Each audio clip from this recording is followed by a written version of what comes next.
پاکستان میں فوج کے بعد ایک محکمہ ایسا ہے جس کے بارے میں کہا جاتا ہے کہ یہ صرف اور صرف میرٹ پر چلتا ہے۔ ہر سال ملک میں مقابلے کا امتحان ہوتا ہے جس میں 150 یا 200 نوجوان پاس ہوتے ہیں۔ ان کے انٹرویو کر کے، ان کو ٹیسٹ لے کر، اس کے بعد ان کو حکمرانی کی تربیت دی جاتی ہے۔ ان میں سے کچھ سول انتظامیہ میں جاتے ہیں، کچھ پولیس میں، کچھ کسٹم میں، کچھ ڈپلومیٹ بنتے ہیں اور کچھ ٹیکس والے بن جاتے ہیں۔ کہا جا سکتا ہے کہ یہ ملک کے بہترین دماغ ہیں۔ ان میں پسماندہ علاقوں سے آئے ہوئے لوگ بھی ہوتے ہیں، اسکول ٹیچروں کے بچے بھی، اور باہر سے ڈگریاں لے کر آنے والے بھی۔ آتے سب قوم کی خدمت کے لیے ہیں، لیکن انہیں حکمرانی کی تربیت کچھ اس طرح سے دی جاتی ہے کہ جو سول انتظامیہ میں آتے ہیں وہ سب سے پہلے کالے چشمے اور واسکٹ پہن کر بازاروں میں نکلتے ہیں اور ناجائز تجاوزات کے خلاف مہم شروع کر دیتے ہیں، چھابڑیاں الٹ دیتے ہیں، ریڑیاں اٹھوا لیتے ہیں۔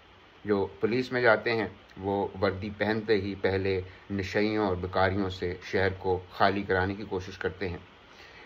قوم کی خدمت کرنے کے لیے کچھ کے ساتھ کیمرہ بھی ہوتا ہے جو ساتھ ساتھ سوشل میڈیا کے لیے ان کی خدمات ریکارڈ کرتا جاتا ہے۔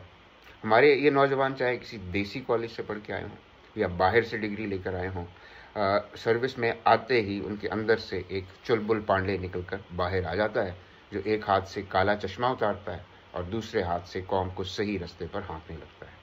کچھ زیادہ درد مند عوام کے لیے کھلی کچہریاں بھی لگاتے ہیں، جیسے وہ گریڈ 17 کے افسر نہ ہوں بلکہ کوئی محنتی مغل شہزادے ہوں۔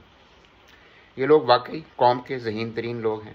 4 کتابیں بھی پڑھ لیتے ہیں، انگریزی اخباروں میں کالم بھی لکھ لیتے ہیں اور کچھ تو شاعری بھی کر لیتے ہیں۔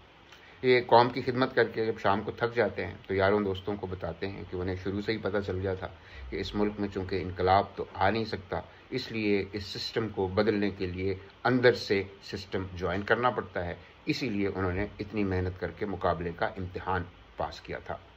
کوئی انہیں بتا نہیں سکتا کہ اگر وہ اپنا کالا چشمہ اتار کر دیکھے تو انہیں پتہ چلے کہ وہ خود ہی سسٹم ہے۔